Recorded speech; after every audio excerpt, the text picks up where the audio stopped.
کامیاب کون، ناکام کون؟ ہر آدمی کامیابی چاہتا ہے، ہر آدمی ناکامی سے بچنا چاہتا ہے۔ کامیابی کسے کہتے ہیں؟ اللہ نے فرمایا فَمَنْ زُحْزِحَ عَنِ النَّارِ وَأُدْخِلَ الْجَنَّةَ فَقَدْ فَازَ، جو جہنم سے بچا لیا گیا اور جنت میں داخل کر دیا گیا یہ کامیاب ہو گیا، یہ ہے کامیابی۔ ایک صحابی نے عرض کہ حضور جنت میں انگور ہوں گے؟ انگور؟ فرمایا ہاں ہاں انگور ہوں گے۔ جہاں آدمی نے جانا ہوتا ہے، جہاں کی تیاری ہوتی، وہاں کے بارے میں آدمی پوچھتا ہے موسم کیسا ہے، کھانا کیسا ہوگا، کپڑے کون سے رہن۔ تو جنت کا شوق تھا، تیاری تھی، تو جنت کے بارے میں سوالات تھے کہ حضور جنت میں انگور ہوگا؟ فرمایا ہاں ہاں، کہ حضور جنت کا جو انگور ہے اس کا خوشہ کتنا بڑا؟ اب عقل کیا کہے گی؟ 2 کلو، 10 کلو، 20 کلو، بس اور کیا عقل۔ آپ نے فرمایا کوا اڑے اور سیدھا جائے، نہ دائیں نہ بائیں، ہاں، اور 1 ہفتہ اور 2 ہفتہ اور 3، 1 مہینے تک کوا اڑتا اڑتا اڑتا جہاں تک پہنچے گا اتنا بڑا جنت میں انگور کا ایک خوشہ ہوگا۔ ہاں، اب یہ بات عقل میں تو نہیں آتی نا۔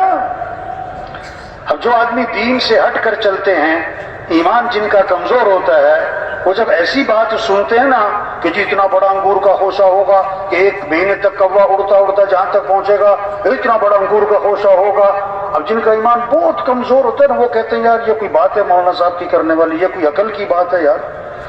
ہاں کہتے ہیں ارے بھائی اللہ نے یہی تو فرمایا کہ یہ بات عقل میں نہیں آ سکتی، عقل میں، ہاں اللہ سب کو جنت عطا فرمائے۔ آمین۔ ہاں یہی تو محنت ہے تبلیغ میں۔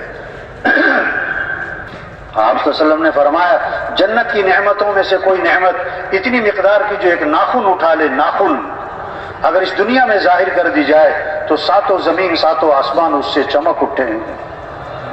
ہاں خدا نہ خواستہ اگر جہنم ہے اللہ سب کی حفاظت فرمائے۔ آمین۔ تو سب سے چھوٹا عذاب، سب سے ہلکا عذاب کیا ہوگا؟ آگ کے جوتے پہنائے جائیں گے اور اس سے دماغ ایسے کھولے گا جیسے ہنڈیا میں پانی کھولتا ہے، اور وہ یہ سمجھ رہا ہوگا کہ جہنم کا سب سے سخت عذاب مجھے دیا جا رہا ہے، حالانکہ وہ سب سے ہلکا عذاب ہوگا۔ تو مرنے کے بعد یا جنت یا جہنم۔ انبیاء علیہ السلام کو اللہ نے دنیا میں بھیجا، کس لیے بھیجا؟ کہ سارے انسان جہنم سے بچ جائیں، سارے انسان جنت میں چلے جائیں۔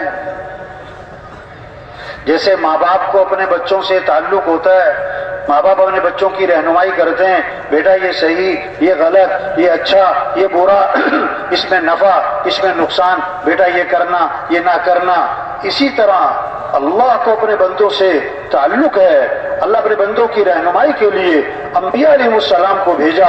اب قیامت تک کوئی نبی نہیں، حضرت محمد مصطفیٰ صلی اللہ علیہ وسلم آخری نبی ہیں، یہ آخری امت ہے، اس امت کے بعد کوئی امت نہیں، آپ کے بعد کوئی نبی نہیں۔ اب وہ انبیاء والی جو محنت ہے وہ اللہ نے اس امت کو دی ہے۔ پہلے نبی آتے تھے کسی ایک قوم کے لیے، کسی ایک ملک کے لیے، کسی ایک زمانے کے لیے، اور حضرت محمد مصطفیٰ صلی اللہ علیہ وسلم نبی بن کر آئے پورے عالم کے لیے اور قیامت تک کے زمانے کے لیے۔ اب پورا عالم ہماری محنت کا میدان ہے، اور پورا دین زندہ ہو اور پوری دنیا میں زندہ ہو، یہ ذمہ داری ہے، یہ مسلمان کا کام ہے۔ یہ تبلیغ کی محنت، یہ اجتماع، یہ 4 ماہ، یہ چلہ، یہ 3 دن، یہ گشت، یہ مشورہ، یہ کیا ہے؟ کہ مسلمان اپنی حیثیت کو پہچانے، مسلمان اپنی ذمہ داری کو پہچانے، مسلمان اپنی زندگی کے مقصد کو پہچانے۔ مسلمان بھول گیا، ہاں نماز پڑھنا بھولا نہیں، چھوٹی ہے۔ زکوٰۃ نہ دینے والے بھولے نہیں، چھوٹ گئی، مانتے ہیں کہ زکوٰۃ دینی چاہیے۔ روزہ نہ رکھنے والے مانتے ہیں کہ روزہ رکھنا چاہیے۔ اور غلطی ہے کہ میں نہیں رکھتا، یہ نہیں کہ بھول گئے روزہ رکھنا۔ حج نہ کرنے والے مانتے کہ حج کرنا چاہیے اور کرنا ہے، ہاں بھولے نہیں، لیکن ایک مسلمان نماز پڑھتا ہے اور روزہ رکھتا ہے اور زکوٰۃ دیتا ہے اور حج کرتا ہے اور اعتکاف بیٹھتا ہے اور عمرے کرتا ہے، بڑے بڑے صدقے خیر کے کام کرتا ہے، پہلی صف میں نماز ہے، تہجد کا اہتمام ہے، اشراق کے بعد مسجد سے نکلنا ہے، ماشاءاللہ بڑے بڑے خیر کے کام ہیں، بہت اونچے اونچے اعمال ہیں، اللہ سب کو یہ توفیق عطا فرمائے۔ لیکن اس نے دین کا کام، دین کی محنت، اعلاء کلمت اللہ، دین کا احیاء، دین کی نشر و اشاعت، اللہ کے پیغام کو لوگ لے کے پھرنا، لوگوں کو اللہ کی طرف بلانا، لوگوں کو دین پر لانا، لوگوں سے توبہ کروانا، اس محنت کو چھوڑ دیا، اس محنت کو چھوڑ دیا تو کیا ہوا؟ وہ اپنے آپ کو قصوروار بھی نہیں سمجھ رہا۔ کیوں؟ کہ وہ اس بات کو مانتا ہی نہیں کہ میرے سے غلطی ہو رہی۔ میں نماز تو پڑھتا ہوں، میں روزہ تو رکھتا ہوں۔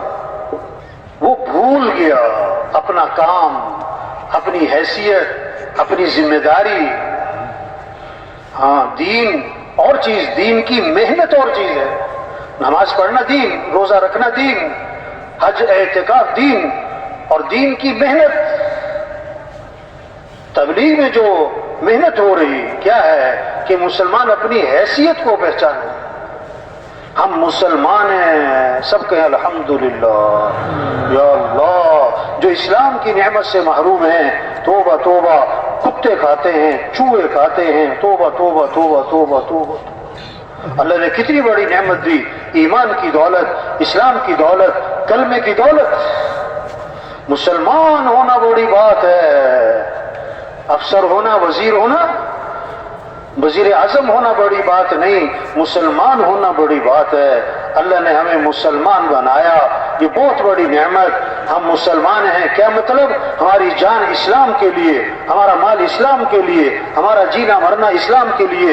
اسلام چمکے گا تو مسلمان بھی چمکے گا، اسلام کو عزت ملے گی تو مسلمان کو بھی عزت ملے گی، اسلام کو تقویت ملے گی تو مسلمان کو بھی تقویت ملے گی۔ مسلمان کی عزت کپڑوں سے نہیں، مسلمان کی عزت عہدوں سے نہیں ہے، مسلمان کی عزت گاڑیوں سے نہیں ہے، مسلمان کی عزت چیزوں سے نہیں، مسلمان کی عزت اسلام کی عزت میں چھپی ہے۔ حضرت عمر رضی اللہ عنہ جب شام میں داخل ہوئے تو حضرت ابو عبیدہ بن جراح رضی اللہ عنہ نے عرض کیا، حضرت ذرا کپڑے بدل لیں، سواری بدل لیں۔ لوگ استقبال میں آپ کے انتظار میں، ایک ہاتھ مارا سینے پر، کہ تم نے کیا بات کی ہے؟ ہماری عزت کپڑوں سے ہے، ہماری عزت سواریوں سے ہے، اور کوئی اور ایسی بات کہتا تو میں بڑی سخت سزا دیتا۔